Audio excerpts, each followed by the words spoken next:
और उन्होंने क्या किया कि वह अश्वत्थ और उनके पुत्र तथा उसके छोटे भाई पांडु के पुत्र कुरुक्षेत्र के युद्ध भूमि में निर्णयात्मक संग्राम के लिए सब एकत्रित हुए। फिर भी उसी जिज्ञासु सार्थक वह नहीं चाहता था कि भाइयों में कोई समझौता हो, अतः वह युद्ध भूमि में अपने पुत्रों को भाग्य भावी के विषय में आश्वस्त होना चाह रहा था।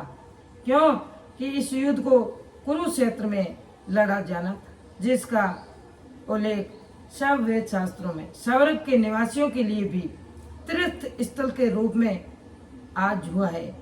अतः धृतराष्ट्र अत्यंत ही भयभीत था कि इस पवित्र स्थल जगह का युद्ध के परिणाम पर न जाने कैसा प्रभाव पड़े।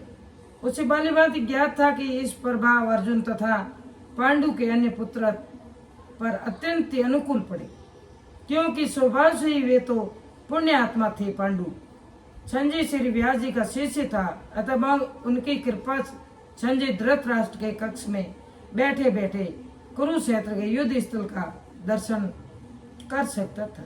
इसीलिए धृतराष्ट्र ने उसे युद्ध स्थल की स्थिति के विषय में पूछा। पांडव तथा धृतराष्ट्र के पुत्र दोनों ही एक वंश से संबंधित थे, किंतु यहाँ पर धृतराष्ट्र के वाक्यों से उसके मनोप्रभाव प्रकट होते। उनसे जानबूझकर अपने पुत्रों को कुरु कहा और पांडु के पुत्रों को वंश के उत्तराधिकारी से भी अलग कर दिया।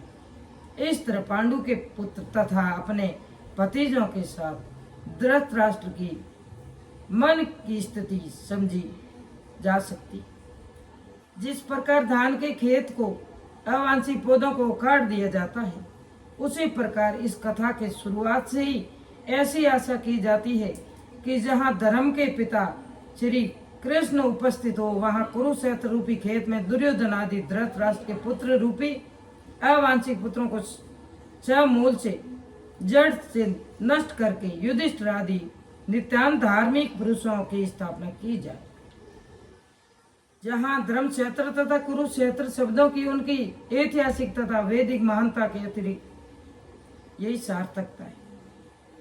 दृष्टांतु पांडवानिकम व्युडम दुर्योधनस्तदा आचार्यम पंचंगम राजा वचनम ब्रवीत।